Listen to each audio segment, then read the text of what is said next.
Esto a lo mejor lo tenemos, no sé si lo tendremos que cortar. ¿Sabes que iban a hacer un tren subacuático que iba a unir yo no sé qué continente con qué continente?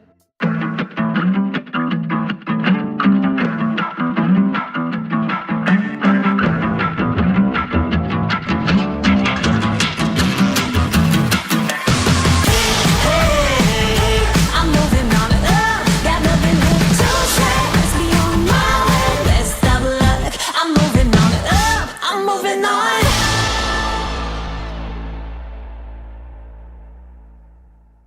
Sí, Marruecos con España se que planteaba algo, pero bueno, Eso es futuro, eso es es soñar. muy difícil, muy difícil. O sea, eso no es megaconstrucción, eso es otra cosa, eso es eso súper- es los peinadores. Sí, sí. Vale, ya está. Next. ¿Cuál es el secreto? Y esto yo creo que aquí muchos usuarios, mucha gente que no está metida a lo mejor en tanto en el mundo, le va a molar esta pregunta, aunque seguramente para ti sea muy básica. Pero ¿qué hace que un rascacielos esté estable, no se caiga, perdure con los años? Hablamos de, en su momento, Torres Gemelas, hablamos de las Torres Kio, edificios que tú dices, joder, Si el ingeniero que ha hecho los cálculos de la estructura lo ha hecho bien, no es...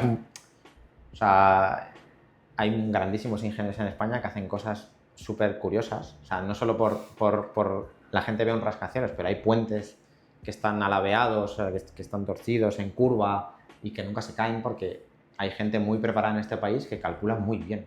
O sea, en base a tu pregunta es, si hay un buen ingeniero de cálculo, en España somos de lo mejorcito que hay en el mundo. O sea, hay gente muy, muy buena. Lo que pasa es que la ingeniería está un poquito, digamos, pervertida en nuestro mercado. Está poco valorada, no pervertida, sino está poco valorada económicamente. O sea, la repercusión que tiene nuestra ingeniería, desde mi punto de vista, creo que debería pagarse mejor, pagarse mucho mejor.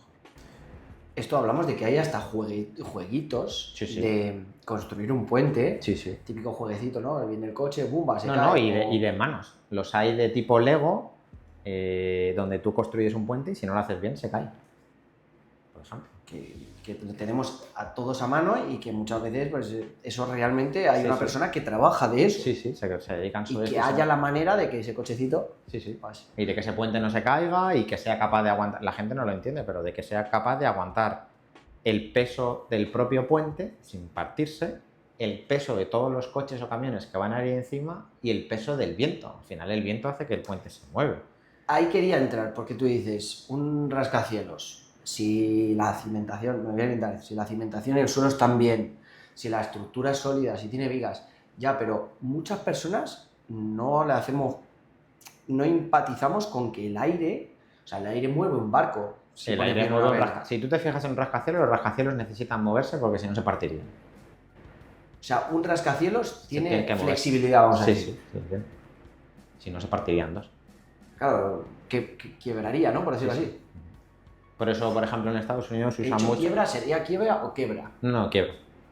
Quiebra, ¿no? Sí, sí. Pues ya está, se va a la quiebra también. Ostras, macho. ¿Y tú qué dices que es más difícil englobando una... Vamos a dividirlo en dos partes, ¿no? En la parte de edificación, un hospital, un rascacielos, un bloque de pisos o un puente. Donde... Vamos a llevarlo al extremo, ¿eh? Al o sea, extremo. el edificio más jodido y el puente más jodido. De ahí, ¿tú cuál dices que es más difícil? A nivel de BIM es más difícil, por ejemplo, un hospital que hacer un puente. El problema de un hospital es que hay miles de instalaciones que se cruzan todas con todas. Y el puente al final tiene una geometría súper compleja y es gigante, pero a nivel de modelado 3D es más fácil. A nivel de gestión de obra son procesos distintos, porque tú necesitas para un puente, por ejemplo, maquinaria gigantesca para poder hormigonar, para poder encofrar el puente. Esa es súper difícil. En el otro lado del hospital tienes que coordinar a 1000 personas distintas. O sea, para que te hagas una idea, en el hospital que estamos ahora en Boadilla, creo que están trabajando más de 250 personas a la vez. A la vez. Yo cuando estaba, por ejemplo, lo que te das cuenta es que llega el instalador de climatización y trae su equipo. Llega el instalador de contraincendios. Llega el de las bandejas. Llega el de fontanería. Está el encargado de obra, los capataces, los albañiles, el de la estructura montando no sé cuánto, el de la arquitectura haciendo la fachada, el de los tabiques interiores, y allí están todos a la vez trabajando, coordinándose entre todos. Esa parte Claro, es que me parece súper difícil. solo pensar en un quirófano. Sí, bueno, un quirófano es Es quizás a lo mejor lo más jodido, ¿no? Es En un muy hospital, difícil porque de es construir. luces, agua, Todo. y encima Gas. Gas. gas. Y no se pueden cruzar, la gente no lo sabe, pero tú no puedes cruzar la ventilación entre quirófanos, porque la contaminación de las bacterias o de los virus va de un quirófano a otro si cruzas la climatización, tienen que ser independientes. Y imagino que tú también calcularás, por ejemplo, las distancias que debe haber de seguridad entre, por ejemplo, me lo voy a inventar, ¿eh? Una tubería de agua y una canalización eléctrica. Nosotros calcularlo no, pero los ingenieros nos dan las pautas. Por ejemplo, si tú tienes una tubería de gas, lo que no puedes hacer en una tubería de gas es pasar pegado una bandeja de alta tensión. ¿Vale? Puede O- provocar un incendio, un De estallido de o todo, ambas. o ambas. O, por ejemplo, cosas que a veces es sentido común, pero la gente muchas veces, como va con el día a día, no se da cuenta, es no puedes pasar una tubería de agua por encima de una bandeja eléctrica. Lo lógico es que sea al revés, el agua por debajo de la electricidad. Ese tipo de cosas, los ingenieros que hacen todos los cálculos de instalaciones nos los dan a nosotros, unas pautas de, mira Álvaro, la bandeja por aquí arriba, la climatización a la izquierda, la fontanería a la derecha y si te queda algo de no sé qué, lo metes por ahí. Y nosotros hacemos todo eso. Y todo tú ese dices si recorrido. es viable, ¿no? Porque a lo mejor te lo dicen y no es viable. ¿o Y sí? no es viable. Hay muchas veces que, chicos, no entra, tenemos que hacer algo. Entonces, a veces nosotros proponemos cambios de tubería. Mira, en vez de la tubería por aquí, la vamos a hallar por aquí. Hacemos nosotros la propuesta, llega a ingeniería, ellos recalculan y dicen, oye, mira, sí, perfecto. O al revés, oye, mira, tenemos que cambiar ciertas dimensiones de la climatización, de los conductos de clima, porque no entramos, no hay sitio en el pasillo. ¿Qué pasa? Que ese tipo de errores, si tú haces el proyecto BIM desde el inicio, desde que lo naces, esos problemas te los ahorras. Te los has subsanado, te has anticipado. Te a has ellos. anticipado a ellos. En vez de en obra, que es lo que acaba pasando. Cosas como un suelo calefactable Mm. o lo que tú decías, oye, que prevemos que el edificio va a ser un edificio frío. Le metemos suelo... Solo radiante. ¿Cómo has dicho? Radiante. Radiante. Ujú.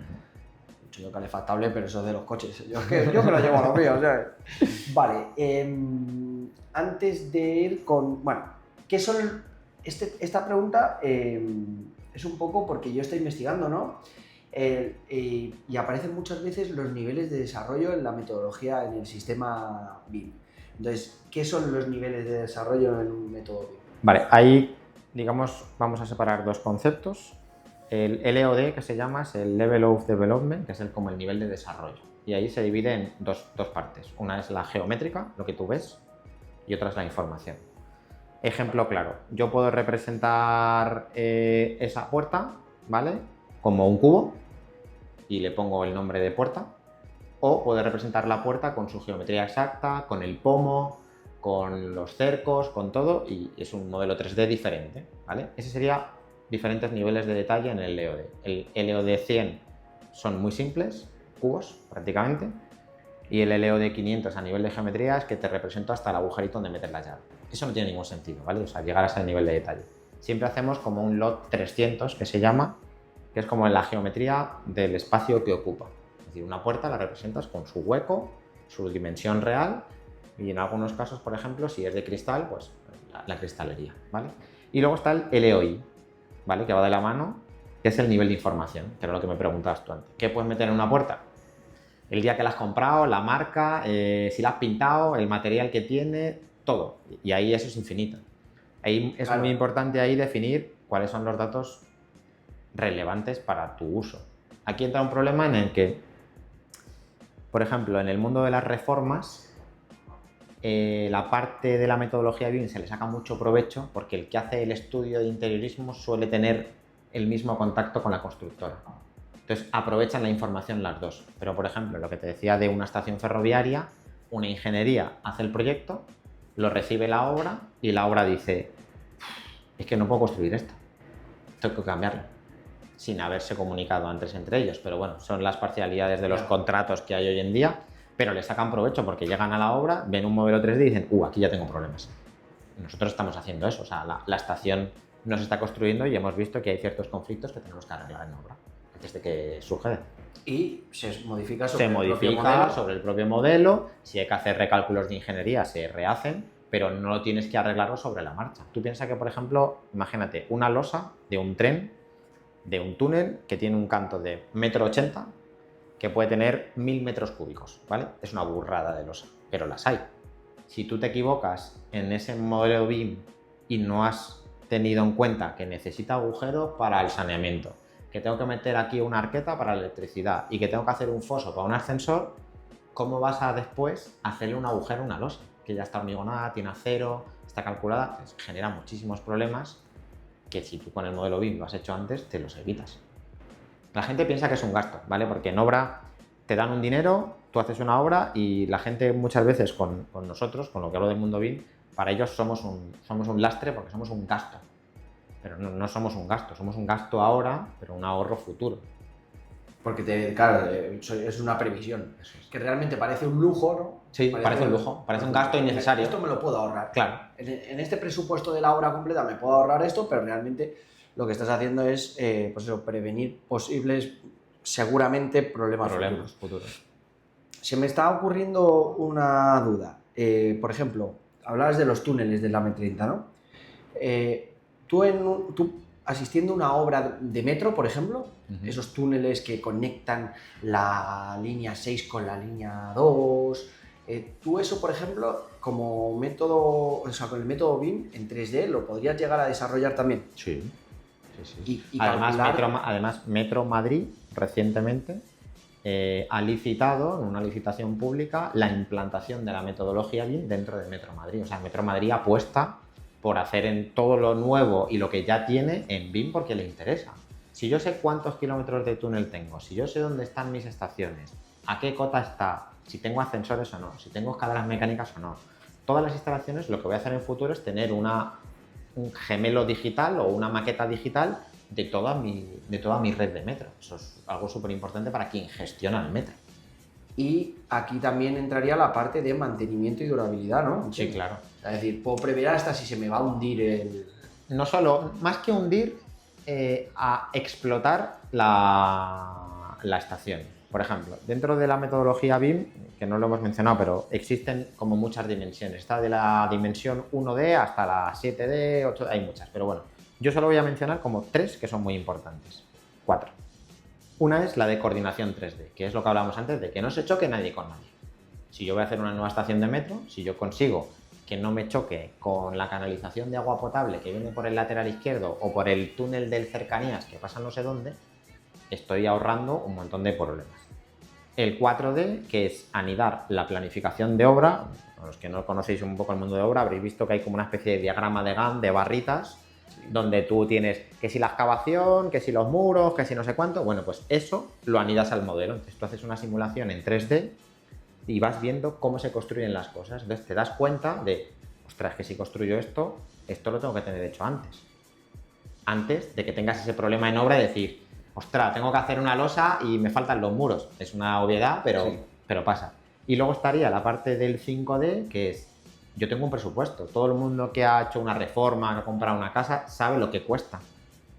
Si yo en un muro le asocio en uno de los I de la información el presupuesto que tiene, yo sé lo que me va a costar.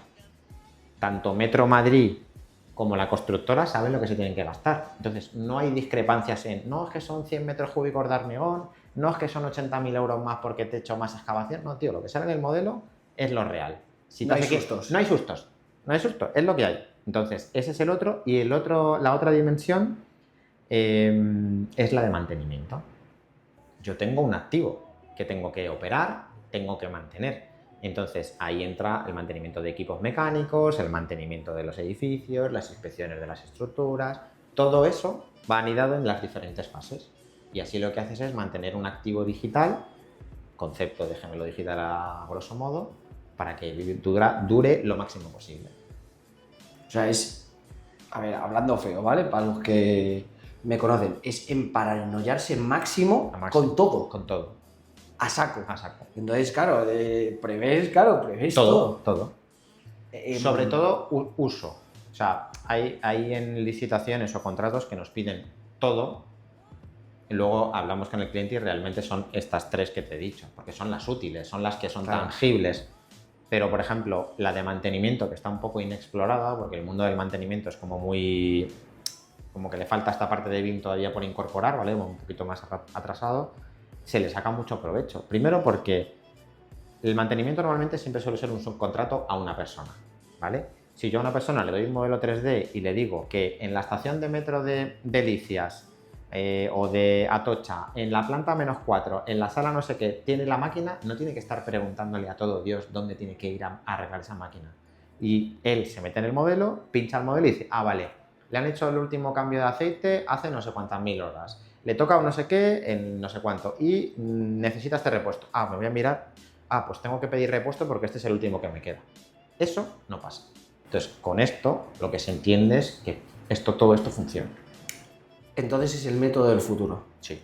Bueno, método Ya es el presente, del ¿no? presente, porque además, por ejemplo, España, todos los contratos públicos a partir de 2 millones de euros es obligatorio usar BIM. ¿Desde hace cuánto esto? Pues debería haber sido de pandemia, pero realmente es de ahora. O sea, se acaba de hacer Sí, efectivo. efectivo hace poco. Creo que poco. fue el año pasado, si no recuerdo mal. Claro, esto es una siembra para luego recoger, entiendo, en todos los apartados, cuanto más gran escala, ¿no? Un presupuesto de 2 millones de euros, no lo mismo que uno de 100. Pero estamos hablando entonces que de aquí a 10 años vamos a tener una base de datos exagerada. Brutal. Y hay herramientas para sostener esto. Ahora sí. A futuro yo tengo mis dudas de si vamos a tener esa... A ver, se están construyendo muchos, no sé si lo habéis oído, de los centros de datos famosos, que se reconvierten en naves industriales o antiguos centros comerciales son servidores, son granjas de almacenamiento de datos. ¿Qué es lo que pasa? Para que te hagas una idea, nosotros estamos haciendo el contrato de presas del Estado, ¿vale?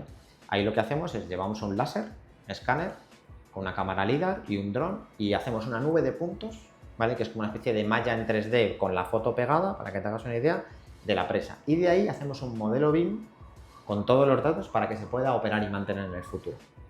Una presa, una sola, puede pesar alrededor de 200 gigas. Solo una. Sin datos, ¿vale? Entonces, eso empieza a multiplicar por edificios, carreteras, puentes. Todo eso es un volumen de datos ingente que ahora mismo se gestiona, pero que llegará un momento en que habrá que hacer algo para que se gestione o que pesen menos los modelos o que la información se consuma de una manera diferente. Algo se tendrá que hacer en el futuro para que eso Claro, para que sea tú puedas viable. acceder en el momento, o por ejemplo de un teléfono móvil, ¿no? Bueno, eso ya se puede, ¿eh? Sí, pero con tanto peso, no Claro, es lo mismo claro. a lo mejor descargarte 1 giga de modelo BIM, ¿no? Que 200 Exacto. en ese momento. Con todo esto que estamos hablando, a mí se me viene una duda, que a lo mejor ahora me dice, no, hombre, pues está chalado, pero ¿esto qué nivel de hackeo puede llegar a tener? Porque tú, con el método BIM, construyes un banco, yo te hackeo esos planos, te hackeo esa información y yo tengo acceso a todo. O sea, podría incluso, si con un conocimiento BIM, a lo mejor puedo hasta robarte el banco haciendo un túnel, ¿no? Sí, a ver. Sí, Vale. sí, hacer un edificio de la Guardia Civil o de la Policía Nacional o de un Ministerio de Justicia que también tienen calabozos y tal, sabrías dónde está. El problema es que acceder ahora mismo, sobre todo en Europa, hay una cosa que es el Esquema Nacional de Seguridad, que tiene un montón de protocolos que para que tú puedas acceder a esa información es bastante complejo. ¿Vale? Pero tienes que estar... O sea, tienes que tener como los permisos típicos de... Para que tú te hagas una idea, yo por ejemplo, que antes cuando trabajamos en un entorno común, ¿vale? Que os decía antes, se llama CDE, que es Common Data Environment, que es un entorno común de datos. Yo para entrar en él, actualmente tengo que tener mi correo, una contraseña de 12 dígitos que tiene que tener caracteres, letras y números, y además una aplicación en el teléfono móvil con huella dactilar que se cambia cada vez que entras para poder acceder. O sea, es un doble verificación. Eso solo para poder entrar a ver lo que tengo. Si yo además no tengo permisos en la aplicación para ver esa documentación, tampoco puedo entrar. O sea, me refiero Aunque todos los cortafuegos estén bien. aunque La todos los cortafuegos contraseña, es difícil, que todo se puede hackear, ¿vale? Se ha visto en la tele muchas veces que de repente te hackean hasta el teléfono delante de tu cara. Sí, sí. Se puede hackear todo. ¿Hasta qué nivel llegaremos? Pues no lo sé. Antiguamente, si alguien entraba en un despacho de arquitectura y le copiaba los planos a alguien, la había liado. Hoy en día, si alguien entra por la puerta de atrás en algún sitio, pues seguramente la va a liar. A ver, aviso a los troyanos, ¿sabes? Sí. Que- Por eso hay determinadas infraestructuras que se llaman infraestructuras críticas que no pueden trabajar en el nube. O sea, la base de datos no puede estar vía online. No puede estar vía online, tiene que ser un servidor físico en el lugar. Una central nuclear, por ejemplo, grandes centrales eléctricas, temas de policía, centros penitenciarios, todo eso No puedes trabajar vía online. no puedes trabajar vía online. ¿Vale? Es una medida de seguridad. Sí, Hombre, está claro que ahí limitas un poco. A ver, como tú dices, todo es hackeable, ¿no? Pero realmente limitas un poco también a que solo puede tener acceso aquel que trabaja en ese apartado. Me gustaba esta pregunta porque muchas veces lo vemos en pelis y dices, Sí. no, que no puede pasar. Cuidado. Sí que puede. Cuidado Sí que puede. Sí. Bueno, Y te pueden robar un montón de información. que trabajáis con ahí con un tema. Vale. Dentro de todo este método BIM, ¿cuál es el rol que tú desempeñas o cuál es el más importante de todos los que desempeñas? Vale, dentro del concepto tradicional de obra y el BIM voy a hacer como un símil. Tenemos en la parte de abajo al delineante, que es el que se dedica a hacer planos. Luego tenemos el delineante proyectista, que es aquel que ya tiene muchos años de experiencia y prácticamente como que diseña solo. Y luego tendríamos un poco más labores de ingeniero, de jefe de sección, jefe de grupo. Y en la parte de BIM tú tienes un modelador, luego están modeladores especialistas, que se dedican a estructuras, o se dedican a climatización, o se dedican a lo que sea. Luego tienes un coordinador BIM, que ese es como el que coordina a esos modeladores y revisa que el modelo esté bien, que se cumpla con todo el plan de ejecución BIM, que cumpla con toda la normativa, que esté coordinando con interferencias. Luego encima tenemos un BIM Manager, que eso es un poco parte de las labores que yo hago, que es un poco establecer la estrategia de cómo vas a implantar BIM en un proyecto. Es decir, lo que te contaba antes, no tienes por qué usar todas las dimensiones de BIM o hacer un nivel de detalle LOT 500 que represente hasta el pomo de la puerta porque realmente el cliente no lo necesita. Entonces, esa estrategia es parte de mi trabajo. Y otra parte de mi trabajo como BIM Manager es elaborar las ofertas. Es decir, si a mí me piden una oferta para un hospital, ¿cuánto tiempo se tarda en modelar un hospital? Si me piden coordinación, interferencias y vincular el presupuesto. Eso es en base a toda la experiencia que yo he ido encadenando en todos estos años, yo sé lo que se tarda. Tengo un número en mi cabeza, sé cuánto nos puede costar, cuánto me llevan coste en licencias, costes y costes directos, si me tengo que ir de viaje para verlo, si tengo que comprar nuevas licencias, si tengo que incorporar a alguien nuevo al equipo, si tengo que subcontratar trabajo. Toda esa labor de gestión es la que hace un BIM Manager o un gerente como hago yo. Que yo llevo un montón de proyectos. Que eso te lo ha dado el haber empezado desde los túneles de la B, Desde abajo del todo. Sí. con el casco y el chaleco reflectante. Correcto, casco y chaleco reflectante. Si tuvieras que decirme, no voy a ir al peor, al mejor, o el proyecto que más te ha gustado de todos los que has hecho, el más importante, ¿cuál? Por satisfacción, el de Pancorbo me gustó mucho. Pancorbo-Amellugo es un trozo de túnel de alta velocidad en la zona del País Vasco, entre el pueblito de Pancorbo y Amellugo, que tiene casi 9 kilómetros de largo, tiene un túnel de 4 kilómetros y luego pasa un viaducto gigantesco, entre las montañas.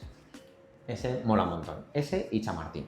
La nueva estación de Chamartín me parecen dos proyectos súper icónicos que a mí me marcarán para el resto de mi vida. Que el de San Martín no está acabado. El de Chamartín en está... proceso. No, ese no, es otro. O sea, el que está ahora es vale. la renovación de la estación de Clara Campoamor.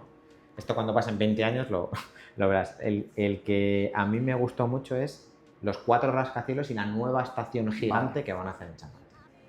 Eso me pareció algo Vale. súper icónico.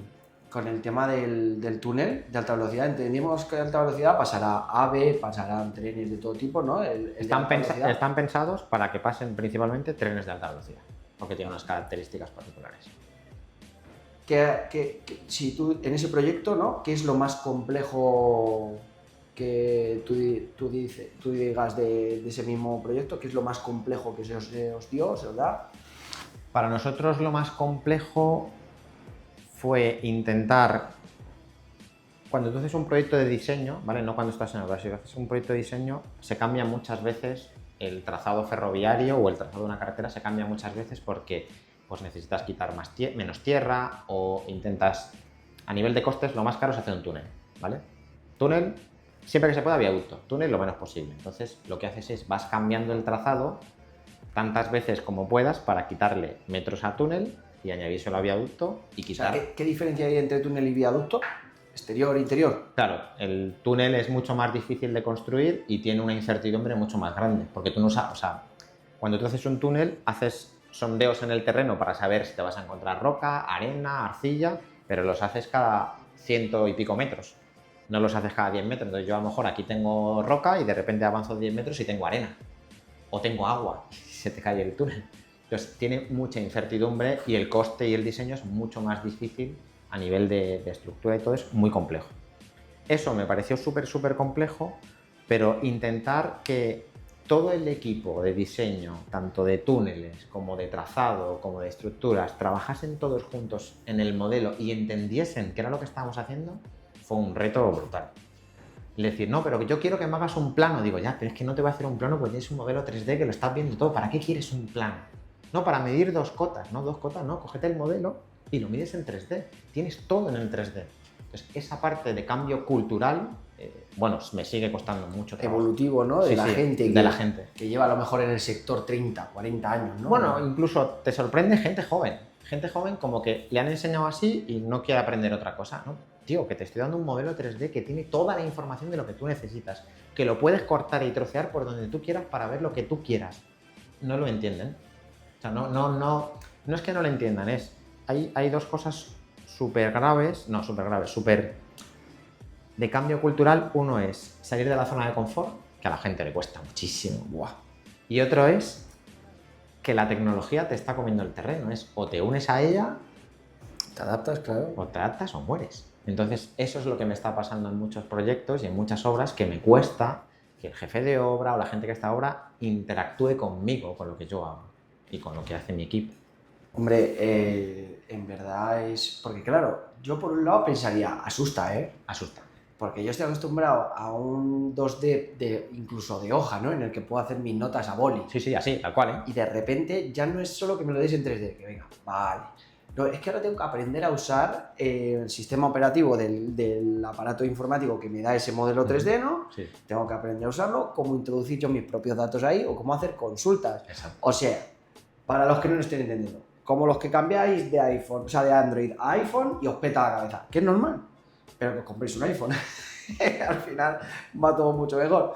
Pues algo así, ¿no? Sería algo así. Algo así. Bueno, y a mí me recuerda a mi padre cuando le decía que dejase de usar tanto Telecinco, Televisión Española, Antena 3, todo esto, cuando puede en Netflix o en Prime Video o en YouTube, dale al like, suscríbete, bueno, y ver lo que le saliera de las narices sin ver Correcto. anuncios o tantos anuncios. Bueno, vale, ¿qué herramientas utilizas más en tu trabajo, en ese método, para esos planos y demás? ¿Cuáles son las herramientas más usadas? Vale. Para hacer modelos BIM hay infinidad de herramientas, pero muchísimas. El problema está en el sector, ¿vale? Ahora mismo, para los que os pueda sonar o no, el sector de la arquitectura, el mundo de la arquitectura funcionaba antiguamente con AutoCAD, ¿vale? Que es el software para hacer planos en 2D. Se pueden hacer cosas en 3D, pero ese era su concepto. AutoCAD sigue existiendo, pero hay otro software muy conocido que se llama Revit. Hay otros muchos, ¿vale? Está Allplan, Archicad, pero digamos que a nivel de mercado, que es lo que acaba pasando, Revit es el que tiene prácticamente toda la cuota de mercado o el 85% del mercado de todos los proyectos relacionados con la arquitectura. Puede ser una estación, puede ser un rascacielos, puede ser una reforma interior, puede ser un estadio. Todo eso se hace con la gran mayoría con Revit. ¿Dónde está el problema? Si tú te dedicas al mundo de las infraestructuras, necesitas un software como Revit para hacer la estación, pero necesitas otro software para hacer el trazado. La carretera, el tren, o la explanada, o la balsa que vayas a hacer. Y eso aquí en España se usa mucho Istram y Civil 3D, ¿vale? Que son de Autodesk, tiene Revit y Civil 3D, y Istram es una compañía española que tiene su propio software que funciona muy bien. Le falta un lavado de cara porque los iconos son un poco antiguos, tipo Windows 95, pero hay que reconocer que a nivel de cálculo es una maravilla, ¿vale? Eso a nivel de diseño. En Mini 3, como digamos que para aquellas personas que queréis meteros en el mundo, ¿sabes? Que quieren empezar, pues yo creo que Revit y Civil 3D vienen dentro de la misma licencia, es fácil de aprender, además Civil 3D se parece a AutoCAD, y luego Istran para perfeccionar un poco más en temas de trazado. Y luego están otros softwares que yo uso a diario, como Microsoft Project o Synchro para planificar obras, es decir, tiempo y coste de las tareas de obra, o Presto o Excel para presupuestar las obras. Es decir, yo tengo X metros cúbicos de hormigón, tengo la base de precios, me lo vinculo, veo cuánto me cuesta, tengo que reducir de aquí, vuelvo. Y luego tengo otro tipo de softwares, manejo muchísimos, ¿vale? Pero muchos. Como por ejemplo Autodesk Construction Cloud, que es un entorno común de datos, una especie de OneDrive, donde ahí está toda la información y yo la reviso, la audito, la mando a cliente, la compilo, hago toda la trazabilidad. Y luego hay infinidad de software para hacer 1000 cosas. InfraWorks para hacer trazados previos, Inventor para maquinaria, SolidWorks para maquinaria, Katia para hacer aviones. O sea, antiguamente, el problema que hemos tenido un poco en este, como decías antes de salir de la zona de confort, es que antiguamente con AutoCAD prácticamente estaba servido y Excel, ya está, no necesitabas más. Hoy en día yo puedo llegar a manejar 10 o 12 softwares a la semana tranquilamente. Si quieres ser uno de los mayores competidores, volvemos a lo mismo, ¿no? Sí, claro, si tú te quieres especializar en, mira, yo solo sé modelar climatización, ¿vale? Un modelador o un coordinador experto en climatización, aprenda a usar Revit. Con eso te vale. Claro, pero yo la pregunta que me surge es, en un modelo BIM en el que todos has tenido que usar varios software, como tú decías, ¿cómo vinculas